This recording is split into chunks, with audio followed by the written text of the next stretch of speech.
Former House Speaker Nancy Pelosi is throwing around the R word, retirement.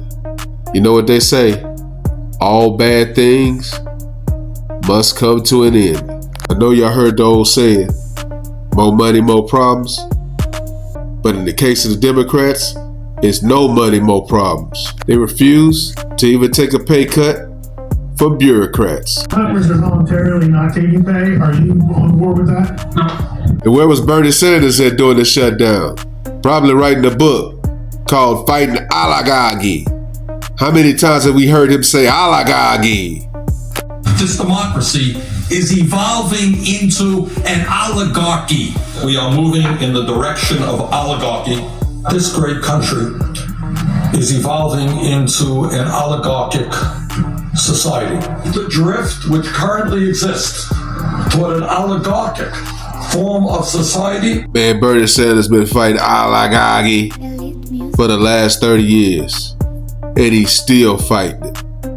And as for Karine Jean-Pierre, she's trying to move it on up by writing a book so she can become an oligarchy.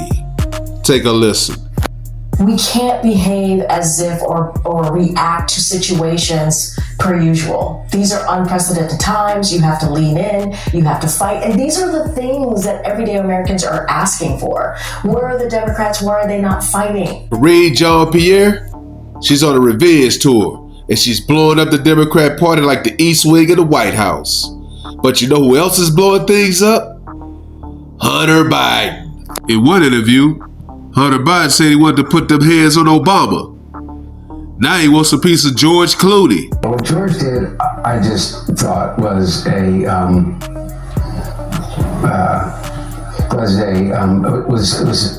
self-sabotaging act of disloyalty, not just to my dad, but to the whole party. That's my opinion, okay? And I think I have a right to be really upset about it. Seems like Hunter Biden is still pissed off behind the coup that got his father kicked out of the White House. And he ain't forgot about what Jake Tapper did to his father. Hunter says when he sees Jake Tapper, he gonna put them paws on him on sight. He says I'm a scumbag and I'm a this and that and the other thing. And you know what? You can read my book about all my scumbaggery. I wrote all about it. And addiction is a really, really, really ugly thing. Divorces are really, really, really ugly things.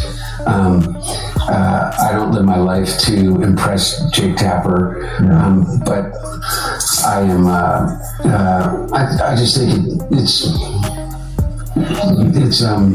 really, really poor journalism.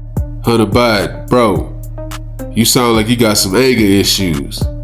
And as for Karine Jean-Pierre, she says Sleepy Joe Biden didn't have any health issues.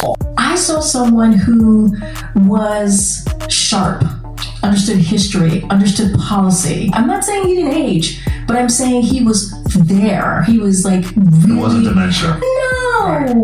No. It was somebody that cared about this country. Hunter Biden believes his father would have won the election if it wasn't for George Clooney and Barack Obama. Isn't it the same argument that the God Save America guys made, that David Axelrod made, that Jake Tapper made, that, go down the list of all of the guys that were saying that Joe Biden could never win. They were all the guys that said Joe Biden could never win in 2016. They're all the guys that said Joe Biden was out of the running and could not win in 2020. Hunter, he saved the best for last. Kamala, calling her a DEI hire. And his dad knew it. The reason that he picked Kamala Harris is because of the fact that he believes in, and I certainly believe, the most powerful force within the Democratic Party is and always has been the African American women. They're the heart and soul and conscience of the Democratic Party, and that's why he thought it was so important to have not. And by the way, she had an incredible resume and is perfectly capable of being president of the United States. Wait, Hunter Biden believed Kamala Harris could be president. Karine Jean-Pierre was even like, Hunter, you must be still doing that crack. Allegedly. Karine Jean-Pierre said, the truth was, I never really believed Kamala Harris could win.